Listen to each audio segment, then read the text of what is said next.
Oh, I just love that music. Hello, my beautiful viewers out on E360. I'm so happy that you are with us.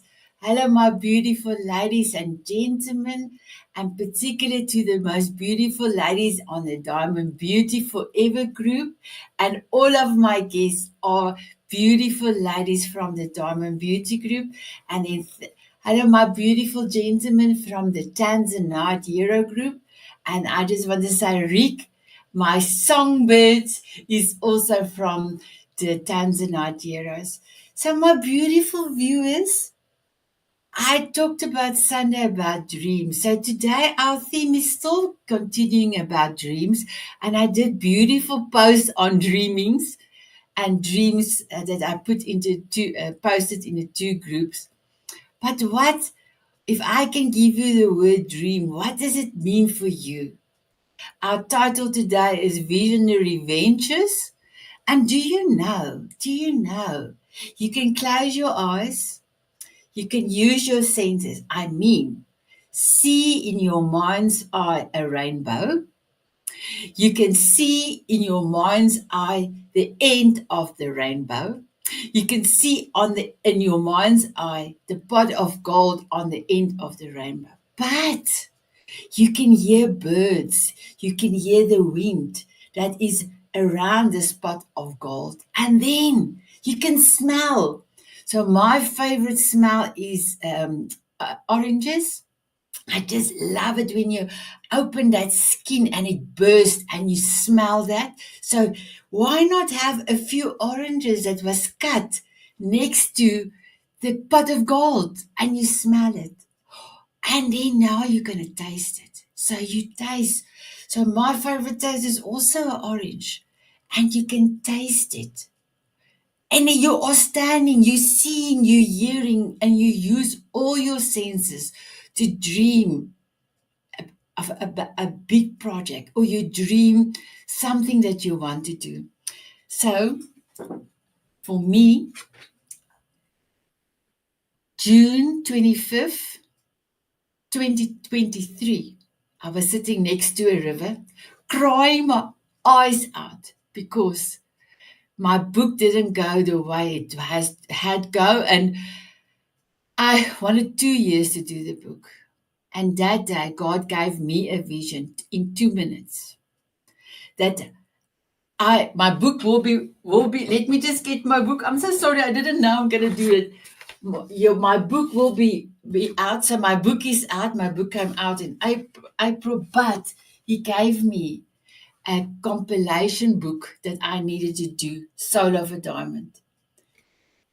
When I was thinking, I said, I want to have a TV show for Soul of a Diamond. And I had my TV show. I want to do a magazine for the Diamond Beauties and the Soul of a Diamond. I have issue number 11 is coming out on Monday. If you ask me before June 25th, Sanet, you're going to have a TV show called Soul of a Diamond. You can have your own magazine. I will say, get out of town. No. But I got a vision. I took the action. And on June the 25th, 2024, we became bestsellers with 65 accolades on Amazon for our book compilation. So my wishes for you is to use all your senses, dream big, take the action, and then you celebrate. Oh, I'm so excited. I am going to play my beautiful Jose's video, and then my guest, my guest is going to blow your socks off. They will be in studio. Here we go. Is Jose Escobar. I live in Washington, D.C. area. I'm a family man. I'm an entrepreneur, coach, author, and speaker. I have communities. I support people. I'm a servant leader, and the list goes on. And I'm primarily the CEO of the Connected Leaders Academy. That's what I That's my bread and butter. That's my core offer, right? That's where I put most of my time and energy. And the Connected Leaders Academy is a growing community. It's a tribe of some of the highest level entrepreneurs from all over the world. We're now over 350 plus members, 42 states across the US, and 17 international countries. If you're an entrepreneur out there that's looking to grow personally and professionally, scale your influence, develop your skill sets, move the needle in your business, more money, more clients, right? This is the community for you.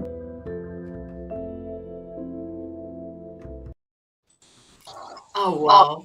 My guest is here. My guest is here. I'm truly excited to introduce my guest today to all of you. So, my beautiful guest, I am over the moon. So, I'm going to ask you to please introduce yourself and tell us where you're from. And I'm just going to go as the screen is, I'm seeing you on the screen. So, my beautiful Rick, can you please introduce yourself and tell us where you're from? Yes. Hi, my name is Rick Dugal. I'm from Bell River, Ontario. Most people wouldn't know that. It's a small little town just outside of Windsor, Ontario, right across from Detroit, Michigan. So we're honored to be right across from the U.S. and have all the sports teams and all the venues that go along with that. So welcome. It's good to be here. Well, thank you so much, my beautiful Rick. And as I call you my songbird, but I will explain a little bit later. My beautiful CJ, can you please introduce yourself and tell us where you're from? Yeah, I'm CJ Grace, originally from London, England, but based in Hawaii right now, also spending time in California, in Northern California. And I'm a former BBC journalist, and I write comic self-help books on breast cancer and infidelity. Laughter is the best medicine. Wow, I love it. I love it. And you, my girl, is also a TV host, and you are incredible. So I'm truly honored that you are here. My beautiful Deborah, can you introduce yourself and tell us where you're from? Yes, indeed. Thank you, Sanet. Hello, everybody. My name is Deb D. I'm actually Deborah Driscoll, but everyone calls me Deb D. The accent you can hear is Australian. I'm Australian American who have found myself living on a small island deep in the Caribbean. I live with my husband here on the island of Tobago, known as Kalinago Carib Land. Do you know what, my beautiful Deborah? I don't think I've got Tobago in my country list. I will go and check Now, it has to because now. we are already in 50 countries. Everybody Oh, should come to Tobago. I literally say that all the time. Everybody watching, come to Tobago. wow. Wow, amazing. Thank you so much. My beautiful Trish, can you please introduce yourself and also tell us where you're from? And you are the only one that knows Jose. So, my beautiful ladies, and Rick, if you wanted me to introduce you to Jose as well, just talk to me after the show. But that's where me and Trish have met on Jose's his Connectors Leaders Academy. So, my beautiful Tish, can you introduce yourself and tell us where you're from? Yes, Tish McDaniel. And growing up with the name of Patricia, and that my father and my brother and I all shared, you might know I had many variations of my name. So all these years later, I am Tish. I am a licensed Ziegler Choose to Win coach. I'll talk about one of my dreams that came to fruition. It's amazing.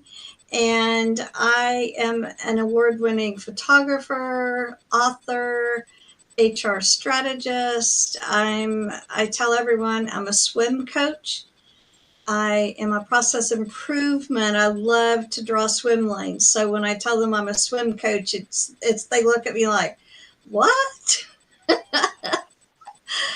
And being a rescuer at heart, it's humans and animals and wild animals. So yeah, it's a great life here in Mississippi in the woods. Wow. I'm going to come to you because I need to ask you how many cats you have saved already, but I will come back to you, I promise. Thank you so much. So, my beautiful Rick, today's session or today's title is Visionary Venturous. Can you give as an example of something that you really wanted to do and it was a big goal of you, but it was a big project and when it happened? So first of all, can you tell us if you have something, went through something like that, and when it happened, what did you do? What did you do? Yeah. So it really didn't start out as a big venture for me. It was just something I was doing, and then it evolved, and that's how the universe works. I was writing a book, but I didn't know I was writing a book. I was just writing down all kinds of feelings and, just journaling. And then all of a sudden it just kind of transpired into some really cool characters. And then as that started gaining momentum, then I started dreaming about, wouldn't it be something to publish a book? No one in my family has published a book, and I thought, yeah, well, we'll give it a shot. So anyways, Looking for Lorax was the title of the book. Lorax is another name for the universe, God, whatever you want to call him. So it's a trilogy, Looking for Lorax, Lost with Lorax, and Leaving in Lorax. For Within, Looking for, Lost with, Leaving in. Anyways, that's the journey that I'm on right now, along with the songwriting that I do. Yeah. Wow, that's incredible. And when your first book was published, how did you feel? Well, it's actually pretty cool. It arrived on Valentine's Day. Oh, I wow. opened my front door, and there was the first box of my dozen books.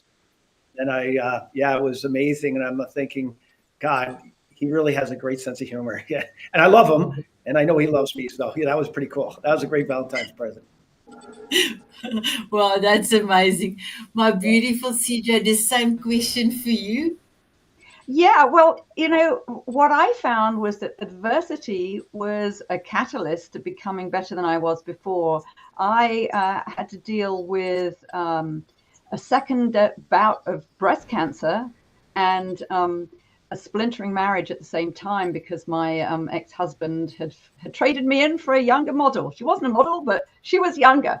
It doesn't really do much for the ego when that happens.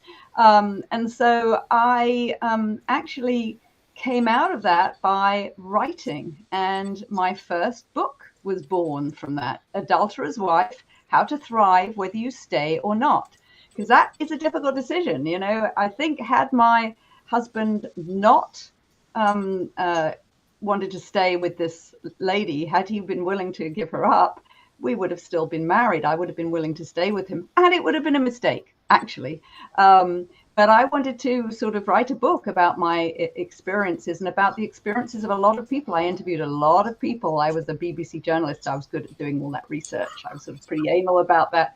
And so the book, and the other thing was that when I was looking online about, dealing with infidelity, coping with that, the stuff you see is so vitriolic. It's all about taking revenge.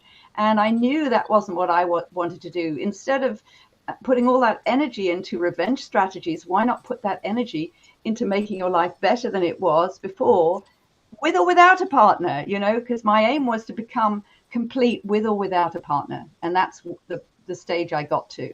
And had I not gone through the breast cancer and the infidelity, I wouldn't be where I am now. I've written 2 books now. The second book, My Wild Ride, How to Thrive After Breast Cancer and Infidelity. And I've gone back to broadcasting. As you said, I host 2 shows on the Thriving Women Network. One is Bookish Talk on books, and the other one is Uncomfortable Conversations, on having uncomfortable conversations on all kinds of social issues.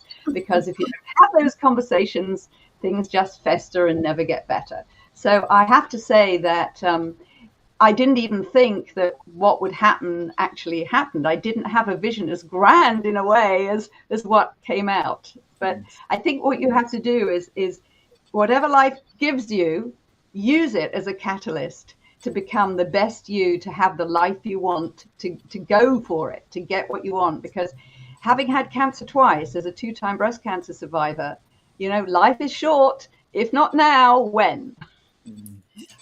Yes. So thank you so much for that, my beautiful CJ.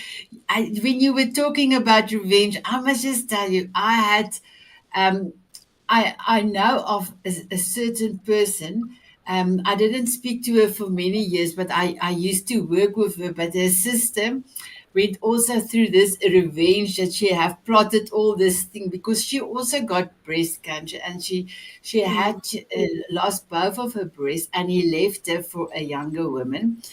And I remember then the sister will ask us, but I didn't know. I was very young at that stage, but you could see all the women was like helping this person plotting against so that she could tell her sister. And the one lady told us about one of her friends that took fish. So here in South Africa, in Cape Town, you get snoek. That's the right pronunciation, but I don't know what is the fish called, but it's very stinking. It's very stinky. So they put it in behind the pelmet, there on where the curtains is. And because he left her with nothing, and she put the fish when she went and food, and the people they had to sell the house. I could not get, and he sell the house to her for a small amount because they could not get the smell out. And then she just removed the fish, and then she had her house back. I know it happened in real life a few years ago. If I think of more than 25 years ago, I heard the story, and she said she was so happy because she was keeping on asking me, can she not stay with the house with the children?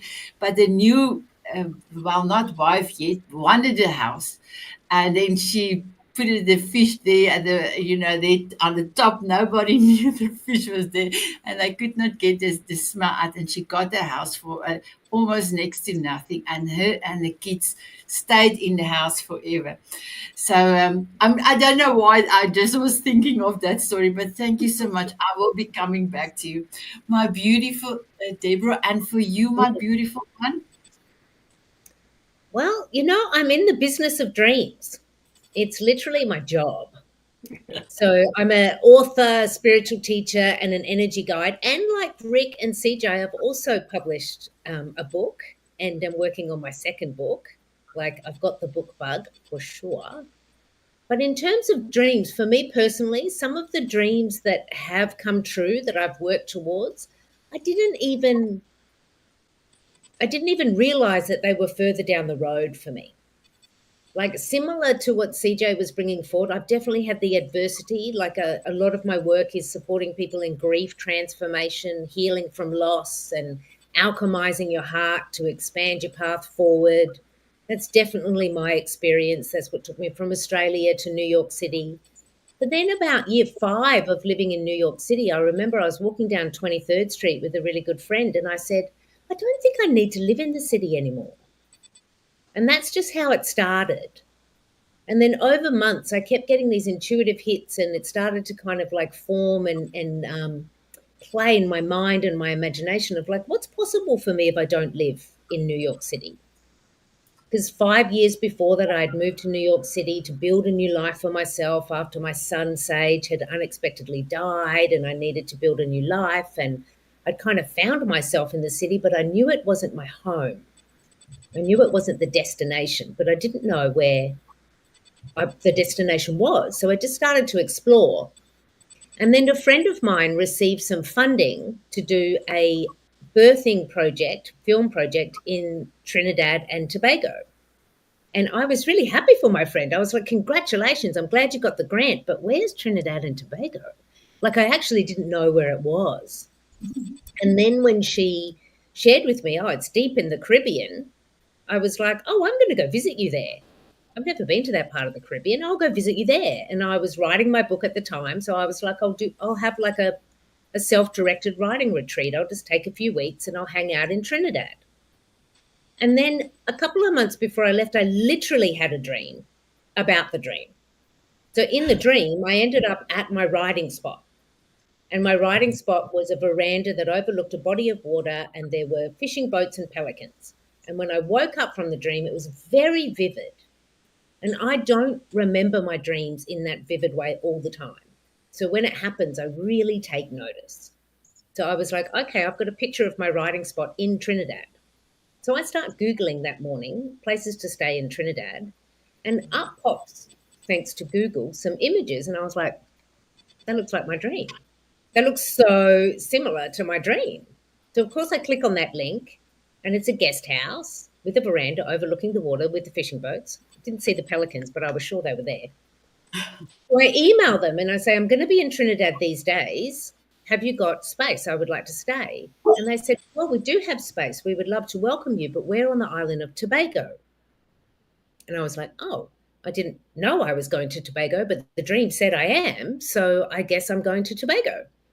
So I spent time with my friend in Trinidad, having a holiday with her for 5 days. And then I got on the small plane that takes you from Trinidad to Tobago. And I arrived here to write, because I wanted time out to be in the deep, beautiful, creative process of writing my book. On the third day, the dawn of the third day, I come out to the veranda with my journal and my cup of coffee, and I look out down to the jetty, and there's one man standing there. And that man is now my husband. And I had no idea that I was coming to this island. I thought I was just writing a book. I had no idea I was about to meet a Rasta fisherman who is also an amazing drummer, also amazing naturalist, also amazing in so many ways and so different from me. Someone who I never thought was going to be, I would have never said, here's the list of who my husband is. Absolutely not. Didn't even know where Tobago was months before, but the dream told me. And I had been for months, like, I know it's time to leave the city. Where am I supposed to go? And I guess the universe was like, we want you to go right there, that little island deep in the Caribbean, go there. Wow, amazing. And Donna, beautiful Donna, let me just quickly do this. Otherwise, our message is going to come over our faces, my beautiful Deborah.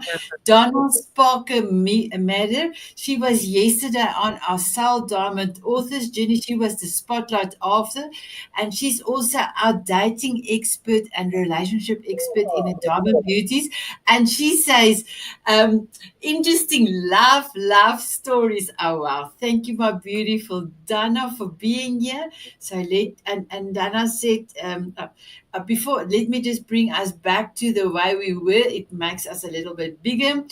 I love I know your show is the same name and your website, Big Life Magic. So when we come past, I'm going to ask you about that. My beautiful Tish, can you tell us about any dreams that you have experienced?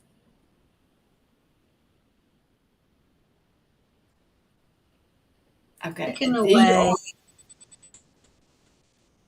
Okay. So you was muted, so you are welcome to start from the beginning. Not sure how I got muted, but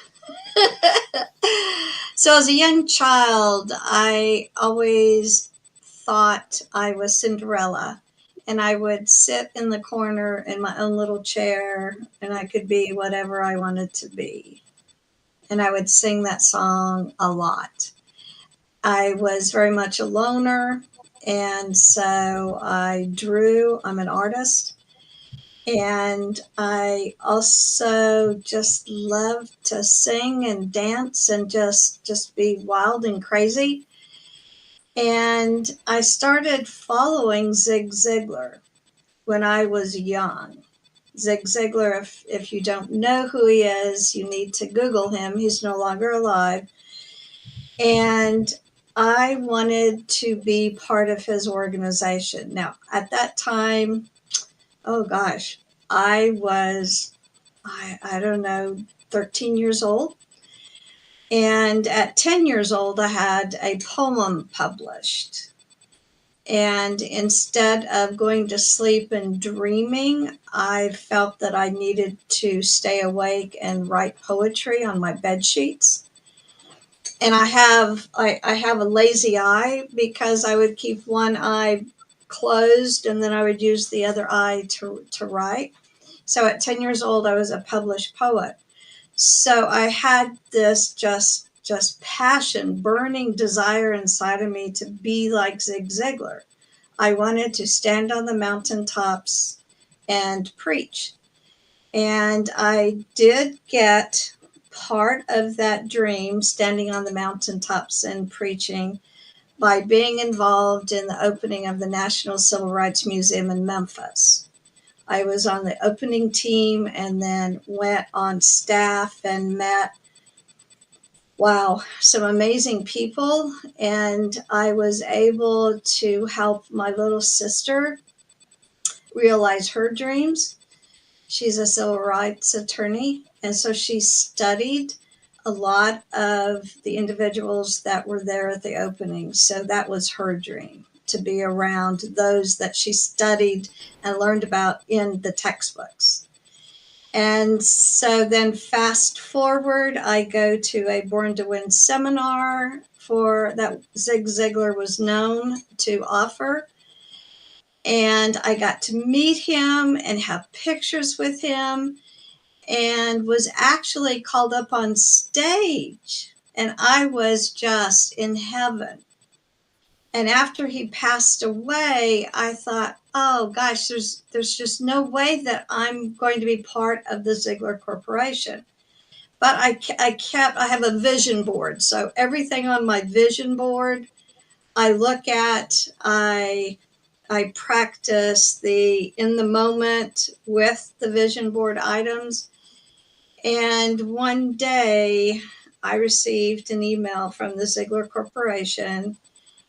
And I don't know how they got my name, don't care, but it was a chance to become a licensed Ziglar Choose to Win coach. Now, Zig's son, Tom, is the one who wrote Choose to Win. And so I spent a good portion of my time over a year's period getting licensed. And I always say Tom is my coach. And it's amazing just learning more about Zig and then being part of Tom, his book and his dream. And just that whole concept of choose to win. And I threw in choose to win every day. Sometimes the dragon wins, but you choose to win every day. And so I still look at my life and people ask, how did you do some of the things you did? I never gave up. I always had the dream, always had the vision. And if you don't believe me, look at my vision board. And I have a book coming out in August. I'm part of an anthology, 49 other authors. And it's called Born to Risk. And I challenge everyone, think about the greatest risk that you took that reaped the greatest benefit. And I won't tell you about my chapter in the book. There's also a documentary. I'm in the documentary. It's going up, being presented for Indie Awards. And so when all that comes out, you'll be able to see my greatest risk. That was my greatest reward. Wow. So please remember to post it in the Diamond Beauties, and I will then swift it over to the Tanzanite here so they can also have a look and then see if they want to order the book. My beautiful Tish, when I come back, I want not only you to tell me about the saving of all the animals, but I want you to tell the viewers out there what a miracle that you are. So I'm going to go to Rick. So my beautiful Rick, please tell me, you have written I've written a beautiful poem, and you have done the music that we can apply at the end of the show. And you will also sing. And when we start the show, we were all here early, so you sang for us, and it was truly beautiful. When did you know that you could do that, and how do you feel performing to other people? Well, first of all, I never knew I could do it, so that was a surprise to me. It's only been probably in the last 10 years that I've focused a lot on the music and writing and composing some songs and learning more on the acoustic guitar. It's just a passion. It's something I love to do. I'm definitely looking to pursue more in that area. I love to write. The book is great, but I love the music more. It fills my soul a bit more. So I'm looking for a music producer if there's one out there. So anybody out there, I do have a huge project called Piece by Piece that I want to do, but it involves videos, internet, and then obviously producing the songs. So I'm going to leave that to the universe and let that work its way out. In the meantime, I'm just going to keep writing and practicing and be prepared when the time comes. Wow. And ladies, can I tell you what I said to Rick? I said, I've got this amazing group of ladies, Soul of a Diamond, and I wrote this beautiful poem, but I also love storybook stories, theme song. You know, and he said, but he never did something from somebody else's words. You know, he does his own words and then compose and then he sings it. But he will give it a try. So he made 2 copies for me. So I listened to the one. Remember, I made you a video, Rick. I listened to the one and it was beautiful, and then I listened to the second one. But the second one, I started to cry, and I didn't have a tissue, and my nose was running because it was so beautiful. And that is the song that I am going to play in a few at the end. So Joy have joined us. I'm just going to ask her if she's ready. I will bring her into the studio. And then I am going to ask CJ a question, and then we will go to Joy, and then I will then do Deborah, and then Tish. So, Joy, I am bringing you into the studio. Here you come. There you are. I'm so happy you are here, my beautiful Joy. I am going to quickly speak to CJ, then I will be coming to you.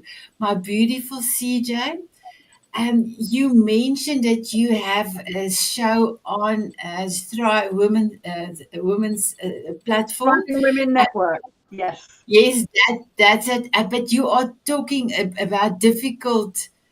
People don't really want to talk about certain subjects, and you do that. How did that change not only your life, but your guest life as well? Because I saw a lot of beautiful women have amazing stories, but they think their stories is not good enough, or why will anybody listen to their story? So I believe you are doing such a big service to those women to be able to share their stories. So how do you feel, and how do your guests feel by telling their stories? Well, that's actually part of 2 shows, because the other show that I host is called Bookish Talk. And the main thing that we're trying to get people to do is to write your story, because if you don't write your story, who will? And so we've had authors from all over the world on that show, talking about not only their story, but how they put a book together, because there are so many different ways you can put a book out these days. You can self-publish, much easier to self-publish now than it ever was, especially with print on demand. And you can use a hybrid publisher, so you pay somebody to help you get that book out. Or you can go to the traditional publisher, which is the older route, the route that we used to have in the old days, but now fewer and fewer people are going to traditional publishers, and more people actually self-publishing because it is so much easier. I had a traditional publisher for my first book, and that was Adulterer's Wife, How to Thrive Whether You Stay or Not. But I self-published through my own publishing company, My Wild Ride, How to Thrive After Breast Cancer and Infidelity. And the uncomfortable conversations that we have on the Uncomfortable Conversations show are sort of tempered by humor and tempered by not being judgmental, because we've covered all kinds of issues, social media addiction, transgender issues, obesity, substance abuse, suicide, mental health. We've covered all of those issues, and some of them are pretty dark, but we want to try and create positivity, because it's very easy to sort of get mired in the darkness and in the negativity, and that doesn't necessarily help you. It's like walking a tightrope. You need to have enough information to know where you're going and to know how bad something is and maybe avoid doing it, but you don't want to be stuck in there. You need to have a positive attitude of some kind to be able to get you through. And that's really what we do on the shows. We don't talk about religion. We don't talk about politics. We don't talk about gossip. That's part of the credo of the Thriving Women Network. We aim to enlighten, encourage, and empower people to be the best that they can be, and then to entertain them as well. Because if we do that in a boring way, nobody's going to listen. Exactly. Wow, that's amazing. Thank you, my beautiful CJ. My beautiful Joy, can you please introduce yourself and tell us where are you from? Thank you, thank you, thank you. Hello to everyone. It's always great to be here and share time and space with you, Sanet. I love the work that you're doing.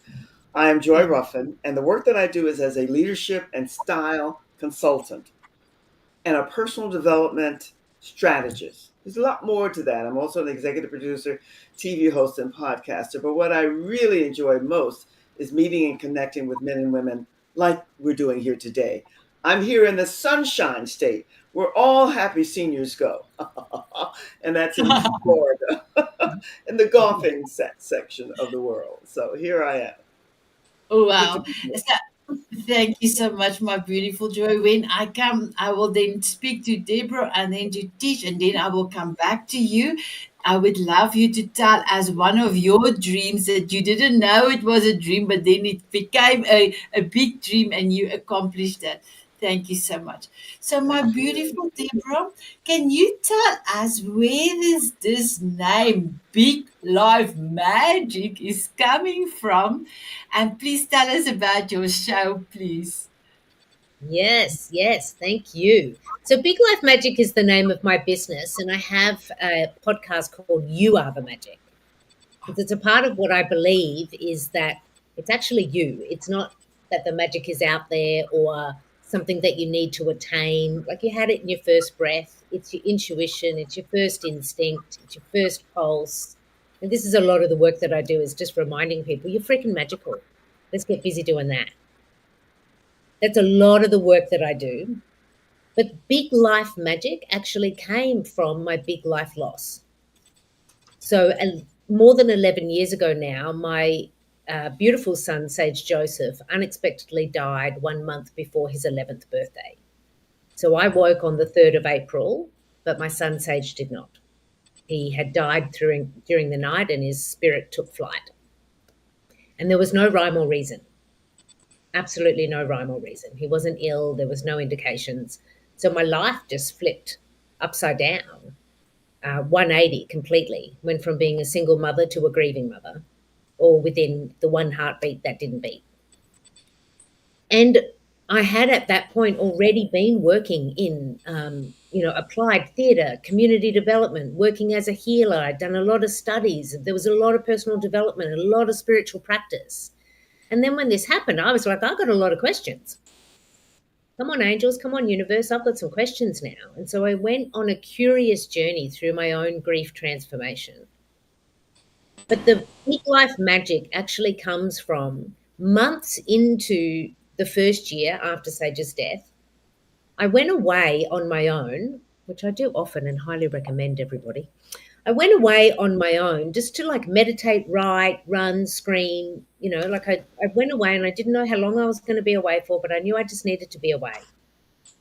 And I think it was on the maybe, I don't know, 5th day, I'm walking to the seaside to have a morning walk, and I'm listening to some music, and in my ears I hear Claire Bowditch, who is an amazing singer-songwriter from Australia, and she's singing about, her heartbreak. And then the line comes, I will not live a little life. And I felt it, like I felt it come up through the grass, through my feet, like it was like she was singing directly to me. And I was like, that's right, Claire, that is right. I have no idea how I am going to pull this off. I don't even know where I am most days on the planet. My son has only been passed for months. I'm still trying to find the pieces of my heart that shattered. I have no idea what's going to happen next, but I hear you, Claire. I am not living a little life. And so then it's years later that the big life and the magic comes out. So it wasn't until I'd actually gone through so many chapters of my grief and loss journey, which has led to the writing of my book, a series of surrenders. Plus also a lot of the work that I do is supporting people through the framework which I've created, which is your big life loss to your big life magic framework. Because it's my belief that we will all meet loss, and grief is a part of our lives. And the more that we can embrace it and be with it and actually work intentionally with our heart repair, the more we actually expand our heart's capacity, the more we can dream, the more that comes into our lives, et cetera, et cetera, et cetera. I could go on, you can imagine. But, I believe everyone is going to meet their own big life loss. And it might be a diagnosis or a death or a divorce or a dream that didn't come true. But if you have a beating heart in this life, at some point your heart is going to be broken. And so I help people to alchemize that loss, to then on the other side of that, through that, expand their lives. They get their own big life magic. You are incredible. I said to you the day that we had our coffee chat, wow, Michael, you are amazing, amazing. Thank you so much, my beautiful Deborah. Tish, can you tell us how many, especially cats, have you saved in your lifetime? And then can you tell us in about 4 minutes the miracle of you, please? Living in the woods, you know that a lot of animals get dumped. The woods are slowly being taken over with subdivisions, and so it's pushing the wildlife closer and closer to us. I have a knack for it's not that I'm Dr. Doolittle. I have a knack for talking to animals and working with animals. And over the last 10 years, I probably have rescued about 50 to 75 cats that have been, I've taken them to rescue units that I've gotten to know really well. And they tell me night or day when you are ready to release one of the babies, and I call everyone babies, that you have rescued, we will take it because you socialize these animals to where they are so loving and almost human-like. And I tell everyone it's because my husband and I could not have any children, and I always wanted 13. I'm a Taylor Swift fan, so 13 is my favorite number. Actually, my favorite number was 13 before she was even born. And so, so I wanted 13 children. We could not have children. So instead, my family started growing with the four-legged kind. And I also do this with humans. You can look someone in the eye and just look at them and know exactly what their next move is, know exactly not what they're thinking, but how they're feeling. And that's how I can approach animals when everyone else will not even get near them. Now, living in the woods, we do have poisonous snakes. And while I'm a huge animal lover, I do get rid of the poisonous snakes. I don't have a rescue unit that will come get the snakes. So me and the snake have to work out a deal. And many years ago, I had a gentleman work for me that refused to look me in eyeball to eyeball because he said, I feel like you are looking through to my soul. And I said, well, I have this knack. I understand.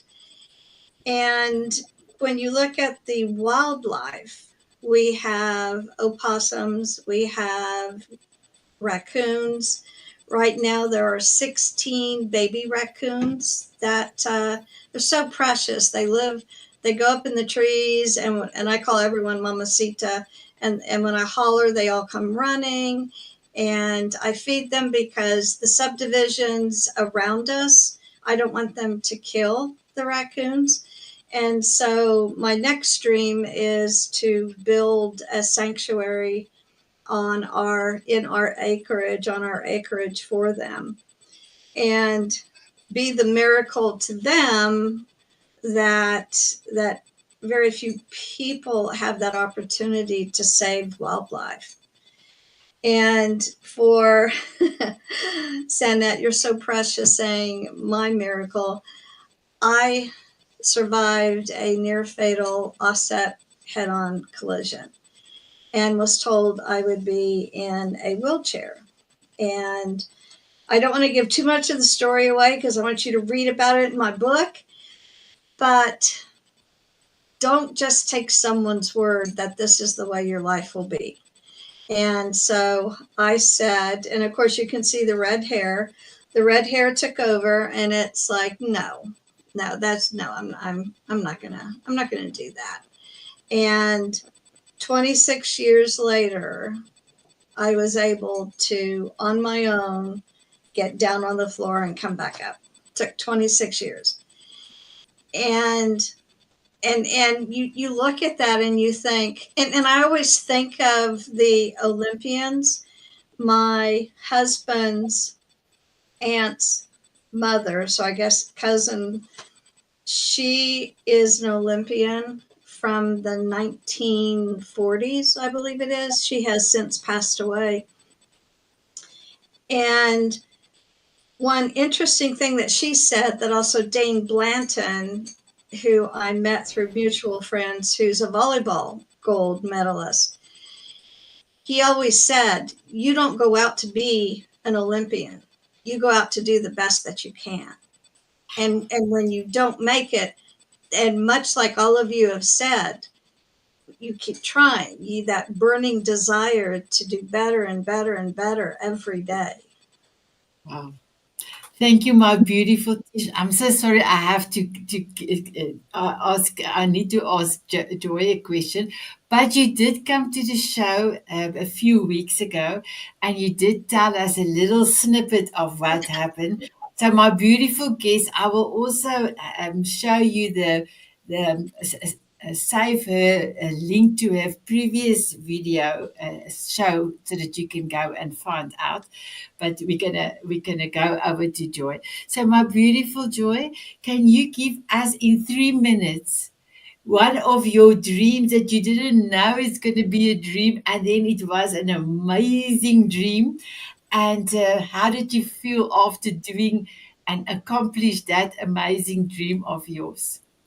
I love that question because I've never been asked that before. And I'm a big dreamer and I have a lot of dreams. But one of the dreams that I had as a young girl, many, many moons ago, happy to say, was to travel the world, to travel all over the world and to meet and connect with people.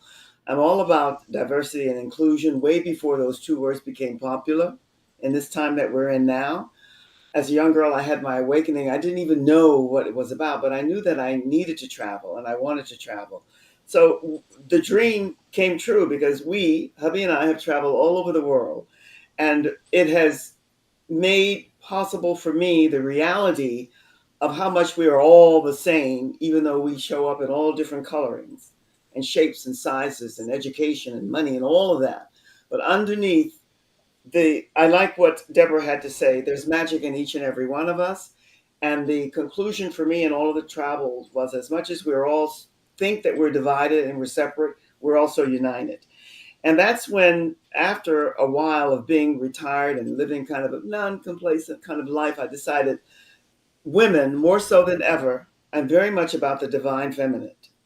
And I think that many of us, because of our programming, conditioning, and the sexualizing that we've all been party to, being marginalized, objectified, that's over.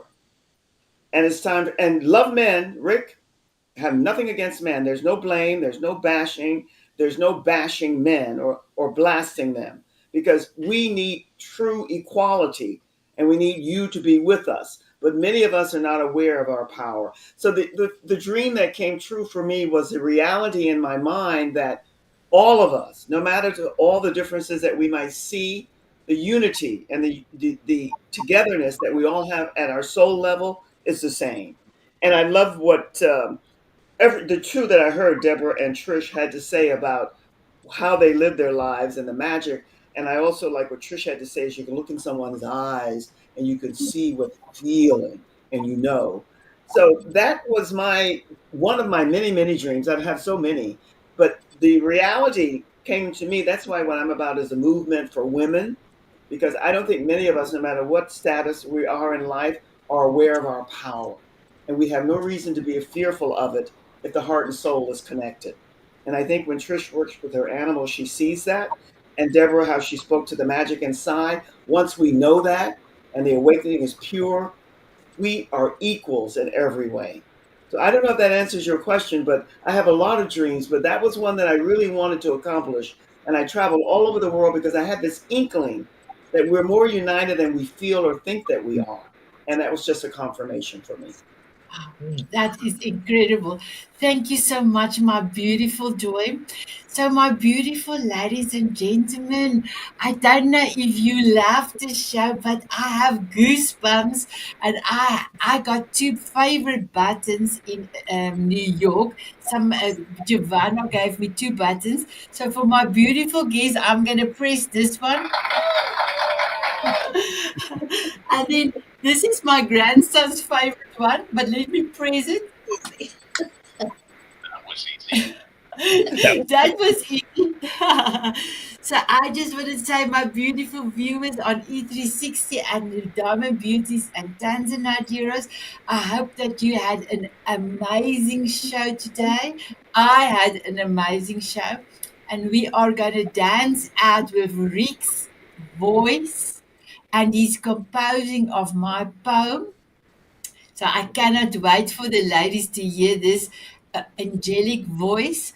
So my beautiful viewers, I need to ask my guests first. My beautiful Rick, my beautiful CJ, beautiful Deborah, Tish and Joy, will you have a dance with me? Yes. Yes. My beautiful viewers, will you have a dance with us? They said yes, they said yes. Here we go. Brightly shining, our hearts declare, radiant hearts, you shine so bright in the diamond moments of love and light, in the warmth of the love we show, the golden glimpse of our diamonds glow, kindness that we find, our hearts desire, the love we share in the radiant fire. Bye-bye, everyone. Radiant